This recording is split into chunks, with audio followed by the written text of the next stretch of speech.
So today we're in Atlanta, Georgia, hanging out with Ed Bolian. On October 19th, 2013, Ed and his team set the record for the drive from New York to Los Angeles, known as the Cannonball Run.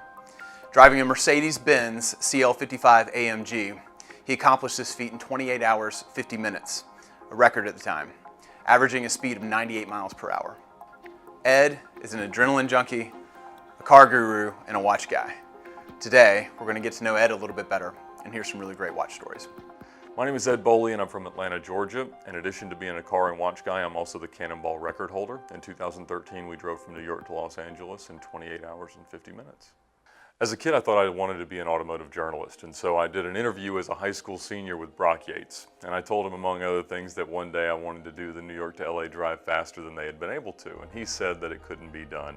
But I kind of set out for the next decade to plan and pull all the resources together and solve all the problems that needed to be dealt with so that we'd have a shot to do it. And then in 2013, I was able to. We did the drive in a 2004 Mercedes CL55 AMG, so it's a big 2+2 coupe with an active suspension. We did 2 additional fuel cells, so for 67 total gallons, 3 radar detectors, 2 laser jammers, a CB radio, police scanner, ambulance traffic light changer, 3 navigation systems, binoculars, power for everything, iPads, iPhones, the whole lot. Over the years, I've likened it to a roller coaster metaphor, because you do all this work and you get to this point where you're in Manhattan with a team in a prepped car in the right day and you're ready to go. And after that, so much of it's just out of your control. And so we've got 3 people in the car fully engaged in the task of driving, and that was the team that eventually came to form VinWiki. As you do the drive, you realize it's not like any other driving that we do on a daily basis. Sure, we all go out in the middle of the night and drive fast, but what this was so surgical, so precise, and so calculated, where we're manipulating the departure time so that we can control when we go through major cities, minimize other traffic, and it's not like any other driving that you do. You've got people with binoculars, guys looking at all sorts of different data coming into the car, monitoring weather, monitoring traffic, looking for accidents, and just making sure that you got the best chance possible to succeed. Cannonball demonstrated that time is what bonds me with cars, and watches do the same thing. These are all things we do to define ourselves and to show the world how we want to be perceived and how we want to leave our mark, and a significant watch does just that. So my father's also a watch guy. He has a Datejust that he wore for 30 years and had bought before I was born. And for him, he had heard a story about Tom Selleck, that he had the goal to give each of his kids a Rolex when they graduated from high school.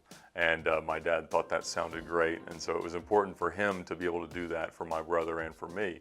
And so he gave me a 2004 Submariner when I graduated from high school, and that became my daily wear watch for the next good little while. It's just the perfect kind of thing to, make a statement, have the utility, and just become something that is sort of an heirloom, sort of a family treasure, something that you can pass along. So I've now put that Datejust that he used to wear into my kind of rotation. So this is my dad's two-tone Datejust. Probably bought it in the early 80s, maybe late 70s. Just a beautiful watch that he replaced it with a newer Rolex a few years ago, and so I started to wear it quite often. I just love how classic and iconic it is without necessarily feeling like you're trying too hard.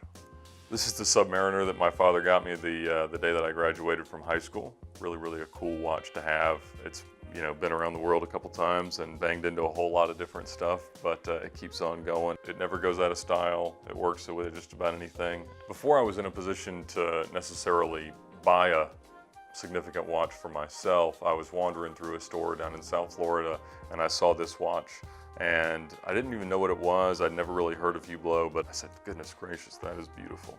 And at the time, I was also having the goal of buying an orange Lamborghini Murcielago. And I said, well, if I'm going to have a crazy car, I ought to have some crazy watch to match it. But I also wanted something that was a little bit under the radar. You can wear it in uninformed company and nobody thinks that you're wearing a very significant watch. But if they do know what it is, it means a lot to them. I've really enjoyed having this one for the last few years. I think I bought it in 2012. They made 500 of them. I love the flyback and the skeletonized face and good chronograph watch. So it's handy for keeping track of a lot of things. Time is what ties me to cars. It's the goals of acquiring them, of using them, and of driving them. And so using a watch as that bridge, if whether it's a stopwatch or the watch that you wear and the one that you remember a specific drive-by, it brings it all together. And sure, there's iWatches and phones and everything else, but at the end of the day, we do most of what we do, whether it's a goal, whether it's a car, whether it's a watch, to make a statement about who we want the world to perceive us as. That's generally what it all revolves around for me.